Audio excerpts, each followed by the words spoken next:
So, you took the blue pill, or you're just here to see what I have to say about the blue pill. Either way, it's time to talk about the most boring off-season option. This is the off-season path that I've laid out where very little changes. And given the fact that we are in the middle of a season that is currently a big disappointment, the ways that you can justify not really changing anything after a bad season would be to basically say it was a combination of bad luck and injuries. Basically, you take no real responsibility for the bad season. You just say, well, stuff happens. And if I may don the hat of a blue pillar for a second here, because even though I am not one, I can play one for a little bit, there is some stuff that happened to the Seahawks this year that is genuinely bad luck. Wilson getting injured is bad luck. I think that's a reasonable claim to make, given the fact that he had never been injured to the point of missing any real amount of time in his NFL career until this year. So basically, the blue pill is you bring back Pete Carroll, you bring back John Schneider, you bring back the coaching staff, you bring back Wilson, you bring back most of these players, and you just say, okay, 2021, it sucked. Things didn't go our way. We had some bad luck at the worst possible times. We want to run it back. We feel like this group can win. We just want one more year to find out. We're going to pretend like last year didn't happen. And here's what I'll say for the blue pill. It's the easiest. Looking for a new head coach is hard. Looking for a new general manager is hard. Looking for a whole new roster is hard. Looking for a new quarterback is hard. This is certainly the easiest. And if you get a more reasonable outcome next year in terms of health, it could produce a winning season, but that's not exactly the end goal here now, is it? We are trying to shoot for higher things, which is where I would object to the blue pill most voraciously, but we can get to all that at a later time. For now, we are just presenting the off-season plan of taking the blue pill. So, let's go ahead and dive in. This is going to be a little shorter than previous pill videos because some of this stuff I've already gone over. Okay, so, the blue pill. What do you do in order to take it? You blame the 2021 shortcomings on injuries and luck. You basically say, hey, if Wilson didn't get hurt, if Carson didn't get hurt, as if he doesn't get hurt every season, but whatever, we're not thinking about the negative. We're thinking about positive things only right now, apparently. If Dwayne Brown didn't get his brain injured and forget how to block, if Ethan Posick didn't get hurt, whatever excuse you want to make, it doesn't matter. The point is, you're not taking any responsibility for last season going badly. You're just saying, it happened, we're going to pretend that it didn't happen. So, with that being the mentality, you bring back as much of the 2021 roster as possible. So, the thing is, and the reason why this kind of works on the surface, is that Pete Carroll and John Schneider are the guys who built this roster, so they must like most of it. Now, there are probably one or two parts of it that didn't work out the way they expected, and they would move on if given the chance, and they would like a redo on some of this. However, most of the roster they probably still believe in, and that is one benefit you have of taking the blue pill. You give a roster back to people who built it, and therefore anything that happens there, positive or a negative, is at least on the people who built it. And you can give the people who built it a chance to prove that it can fly. Now, obviously, you can't bring back every player from the 2021 roster, so the guys who leave, like Dwayne Brown, possibly Quandre Diggs, possibly Bobby Wagner, possibly Chris Carson, whoever leaves, you replace them on the fly. You replace them with players who are ready to contribute immediately and contribute at a high level immediately. It's very similar to the white pill in that situation. It's just a difference in philosophy of who is going to be running the rebuild. And then you find a way to mesh a winning formula with the current staff. And that issue will especially rear its head with Pete Carroll's cover 3 defense versus Jamal Adams' skill set.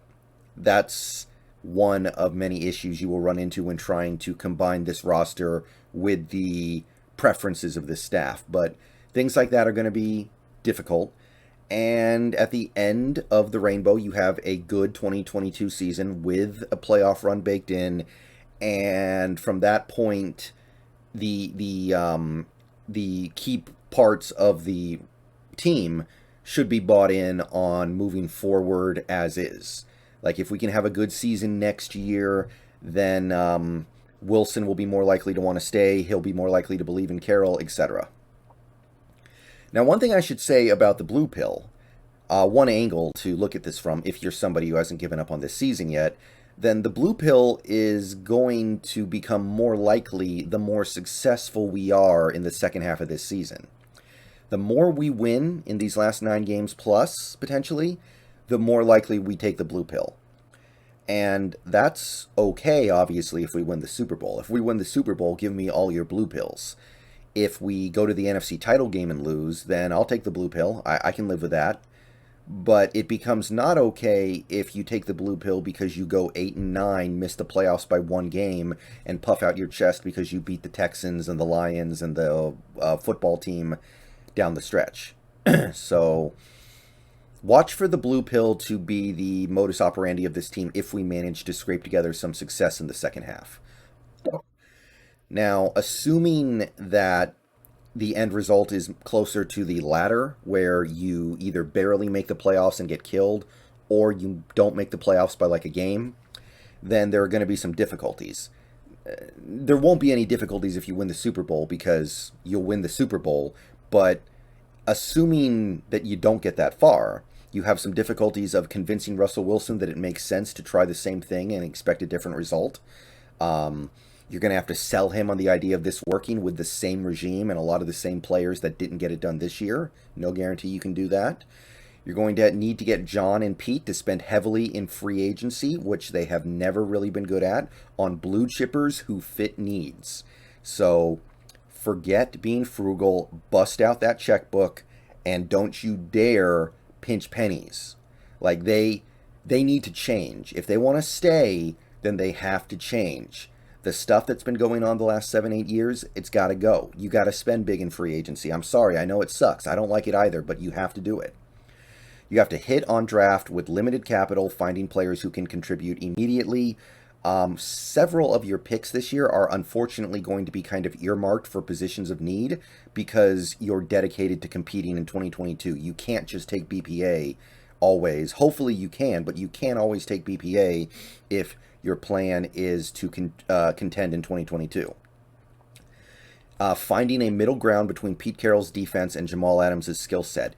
If Carroll stays, which he does in the blue pill, and he insists on keeping his defense in place, it's going to be a challenge to find a way for Jamal Adams to be Jamal Adams within that defense. I'll talk more about that later in this video, but that's a big challenge. You got to rebuild the defensive line with limited resources because the offensive line is going to be the priority. And then you have to make the right guesses on who has something left in 2022 and who needs to be let go. But if you overcome all that, good things can happen here. By the way, I don't have the poll pulled up, but last I checked, we had about 9% of poll respondents say they wanted to take the blue pill, which equates out to somewhere around 150 people. So quite a few people actually wanted the blue pill here. Not as many as the red pill, and of course the white pill is still the runaway winner, but enough people wanted the blue pill to where this is worth discussing, how we can make this work. So with that in mind, let's go ahead, jump forward, and take a look at the actual components of the plan. Part 1 is finding a defensive coordinator, and there are a couple different layers to this part. So the benefit of this offseason plan is that most of the staff and roster can be left as is since current regime put it together in the first place, like I said. So on the one hand, that means you're stuck with the current regime and current roster, which some people don't like.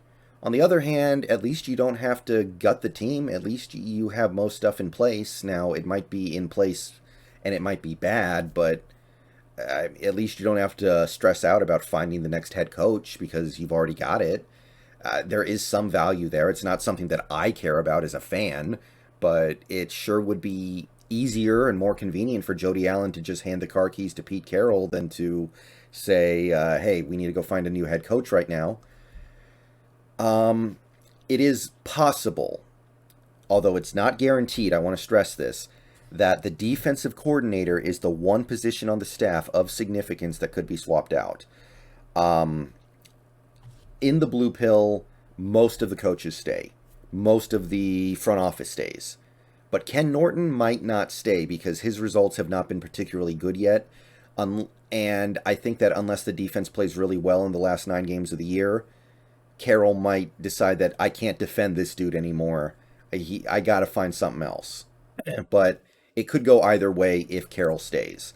At the end of the day, it feels like Carroll's fate is kind of tied to Norton's fate, but it wouldn't shock me if Carroll went, I'm going to let this guy be my immunity idol. So there are 2 different ways that this can go. Either Carroll can have the same amount of control over the defense that he always has.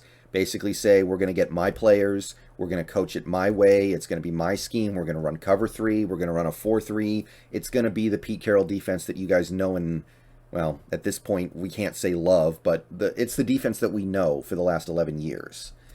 If Carroll insists on that, if Carroll maintains control over this defense and keeps it the cover 3, keeps it the 4-3, then the defensive coordinator doesn't matter that much.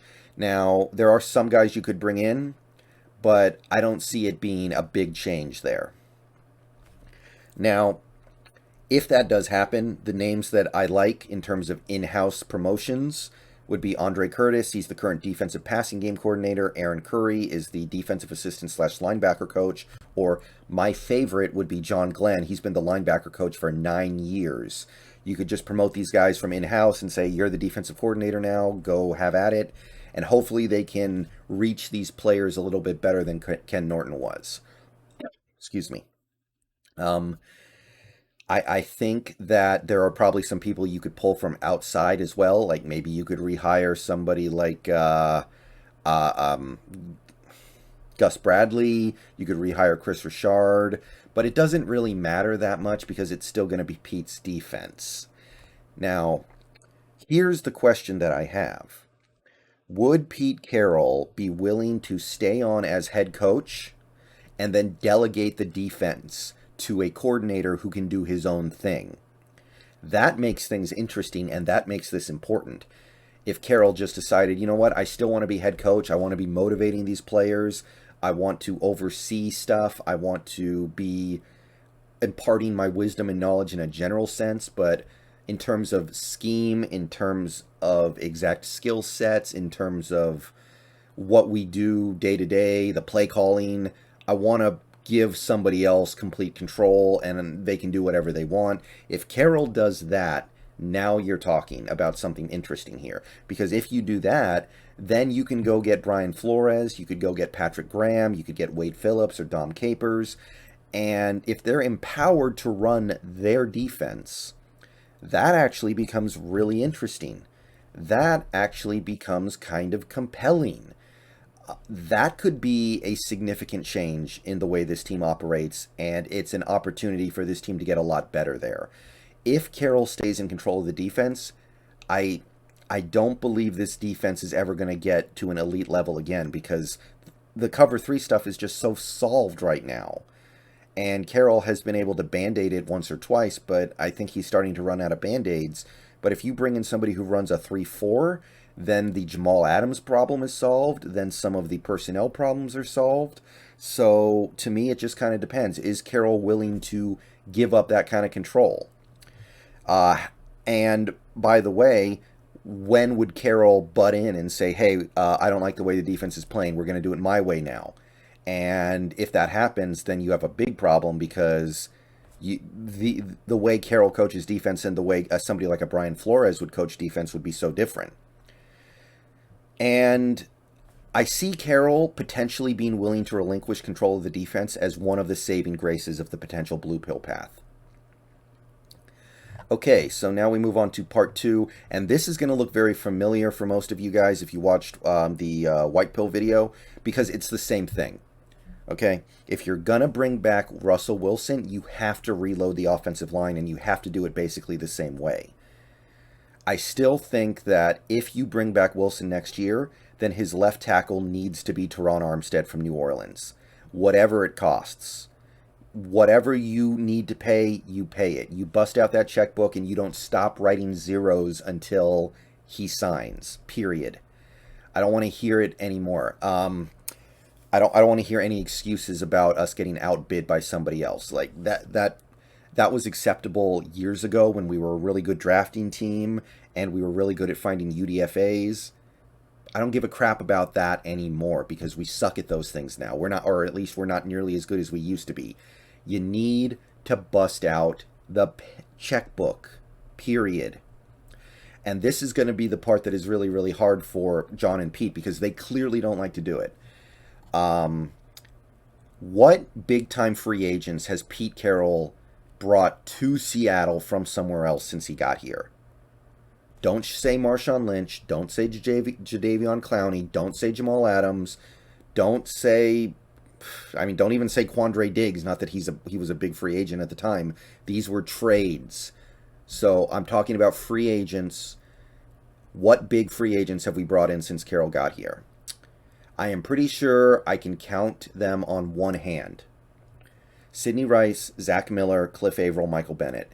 And that's it. Sidney Rice, Zach Miller, Cliff Averill, Michael Bennett. Which also means, by the way, he hasn't signed a big-time free agent since before we won the Super Bowl.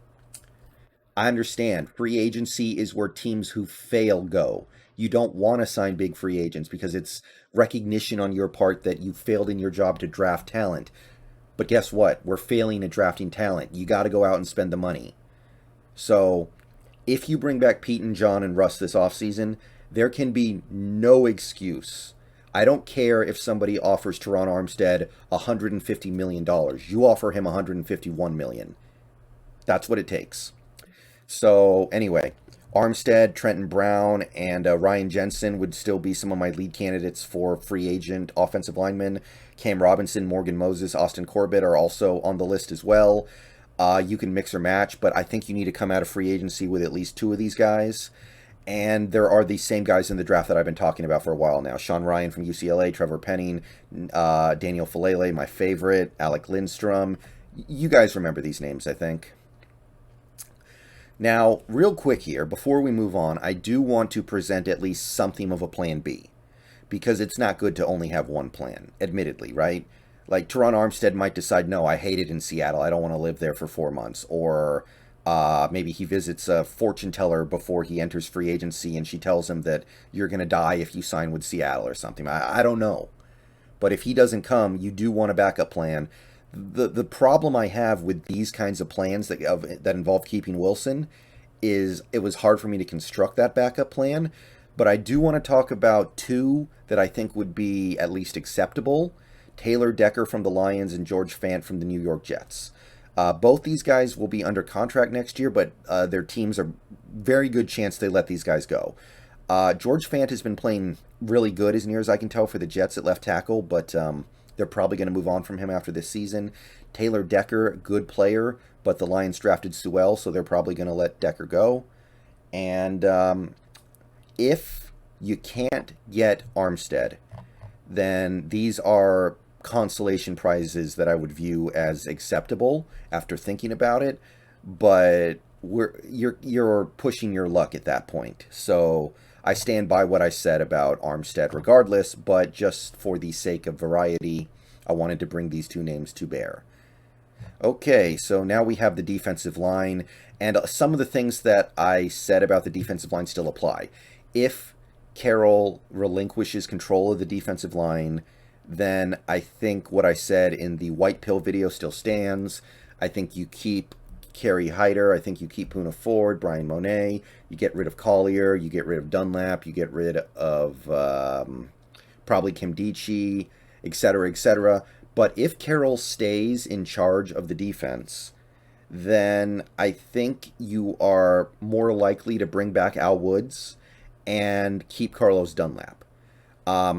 It really kind of depends on what Dunlap does in the second half of this season, but he's a much better fit at Leo for the Carroll defense than he would be in a 3-4 at outside linebacker, so it becomes viable to keep Dunlap. It also becomes more viable to keep Alton Robinson because he's a good fit for a 4-3 defense at defensive end, so you can make that work, and that's another upshot of the blue pill. At least you can keep Alton Robinson because I think it's going to be hard to keep Alton.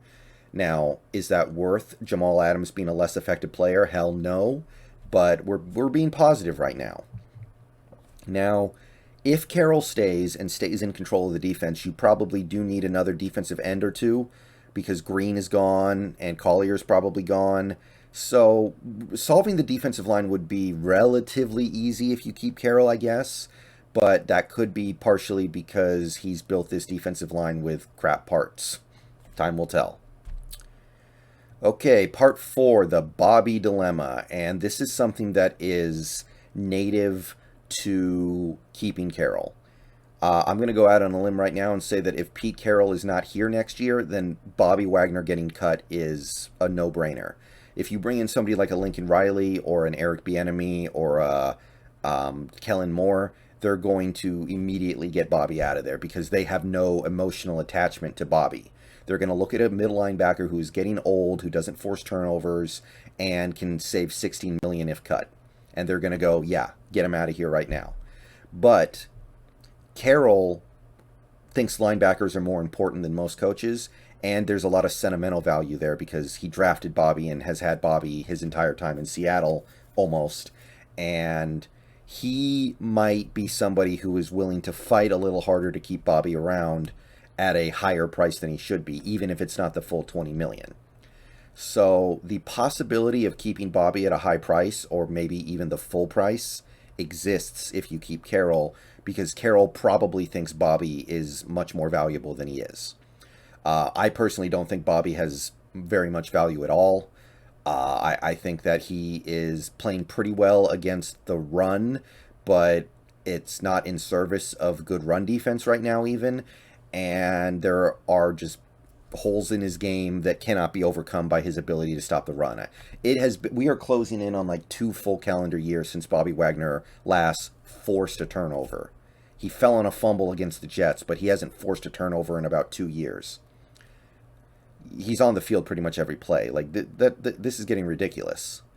So anyway, if Wagner is kept, you don't need anything at linebacker. Maybe you need to pick up an adequate Sam. I don't know who that could be. There are plenty of Sam linebackers in every draft. In a perfect world, the Sam doesn't even get on the field that much, so it's not that huge of a deal. Or you can just stick with maybe Darrell Taylor tries to pick it up or something like that. But you might need a Sam. But keeping Wagner also means you have much less money to spend on a guy like Armstead. Now, if you do get rid of Wagner, then you move Brooks over to middle linebacker, and you need a weak side linebacker to replace Brooks, and I don't think that guy can be Barton. So it doesn't have to be an amazing player, but it has to be a decent player. A couple names that I like are Damien Wilson. He's a veteran. He's 28. He was on the Chiefs when they won the Super Bowl and went to the Super Bowl last year.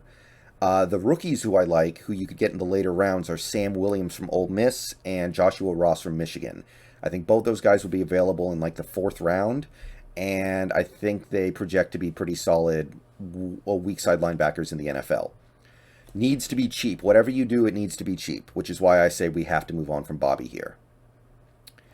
Okay, so now we move on to part 5, DJ Reed and Quandre Diggs. Most of the stuff here is the same as what I've gone over before, because most of it is still, it's the same concept. The thing is, because you kept Carroll, it's more likely you keep DJ Reed and Quandre Diggs, because Carroll brought those guys in, he developed them, he probably likes them a little more than a new head coach would, because they're his guys. So you might keep Reed.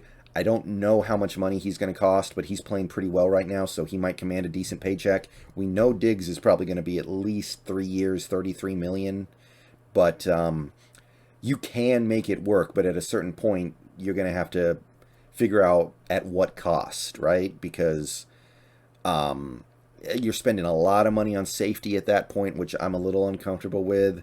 So I kind of feel like at a certain point you need to just say no more. We need to start putting this money into the offense. But I know Diggs is also very good. My veteran options at cornerback are the same. If you lose DJ Reed, Xavier Rhodes, Steven Nelson, Gilmore, you could draft Kyler Gordon, Kobe Bryant, or Sam Webb. If Diggs leaves, then I still like Devin McCourty, Curtis Riley, some rookies that are okay, Jaquan Brisker and Isaiah Poamoa.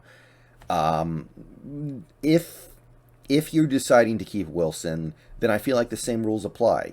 You need guys who are going to be good immediately. I can't have us bringing Wilson back next year and then we bring in a free safety who Tedrick Thompson's it every time.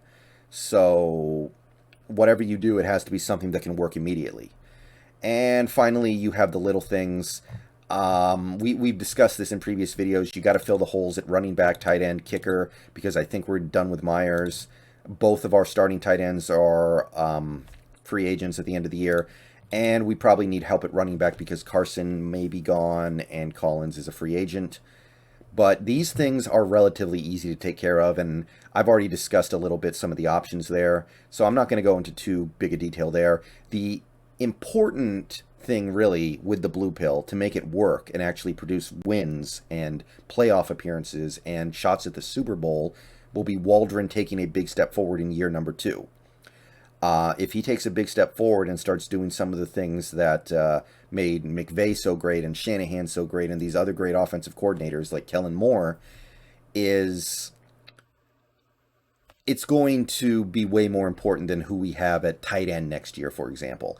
And that needs to be the primary change that this team has, because with the blue pill, you're not changing that much. What the change needs to be a solid play calling year from Waldron. That's it for the blue pill. This video was a lot shorter than the other two because we had less ground to cover. And if you're going to keep the regime in power, then you just don't have nearly as much roster turnover. It's just the typical offseason stuff. And I mean, if you angle everything just right and you wait for a full moon and you get the light shining on it just right, you can kind of see how this would work, right? Like, you need everything to come together, but it could work and produce a good season in 2022, but chances are low, man. It might be dead from the get-go. You might not be able to convince Carroll and John to spend big in free agency. They're clearly not willing to do that based off evidence of the last 10 years plus. Can you get it through their heads that Wilson will only be willing to stick around if you do this? And with that knowledge, will they then turn around and go, okay, we'll do it? Or will they go, okay, get out of here then. We don't want you. We do things our way. If you don't like it, get out. I don't know. But I guess it's possible. And that's about all the blue pilling I can take. So that's really all I have for this video. It's a much more convenient path. A lot of the stuff here was cribbed from previous pill videos, and the stuff that wasn't is fairly self-explanatory, I think. But I just can't imagine it resulting in success. And I'm not talking about success in terms of winning more games than you lose, or even making the playoffs, or even winning one playoff game. Yeah, there are going to be years where that's all you get and you got to take it and like it. But I'm looking for some seasons mixed in those where you really make a push at things. Is this regime capable of producing that? I have my doubts. But that's the blue pill. Let me know what you guys think down below. I'm going to get out of here. Peace out. Go Hawks. There will be one more pill video, but nobody voted for the black pill, so it's probably not going to be that interesting to y'all. But I will do it. I said I would, and keep an eye out for that next week. See y'all later. Go Hawks.